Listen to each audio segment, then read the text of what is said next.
আহা, এই ছেলেরা তোমরা কি করছো আমি বুঝি না বাপ। কেমনে পারলা এমন সুন্দর একটা জীবন মোবাইল দেখে দেখে শেষ করে দিতে? আল্লাহর জন্য জীবন দিবা কখন? মুসলমানের জন্য চোখের পানি ঝরবে না কখনো? ফিলিস্তিনি মায়ের আহাজারি তুমি শুনবা না কোনোদিন?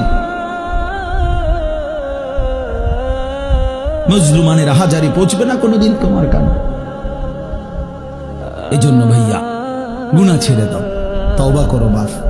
এই ঈদের দিন থেকে নিয়ে পর্যন্ত যারা গুনাহ এবং নাফরমানি আর অশ্লীলতার বেহায়াপনা মোবাইলে হোক আর বাস্তবিকে হোক, যেমনেই হোক আল্লাহর নাফরমানিতে কাটাইলা, দয়া করে দোস্ত নিজের উপরে রহম করো, মাফ চাও, তওবা করো।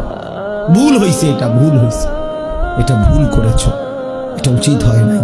আল্লাহকে এভাবে নারাজ করিলে একদিন মৃত্যু হবেই, সেদিন কিন্তু কবরে কষ্ট হবে।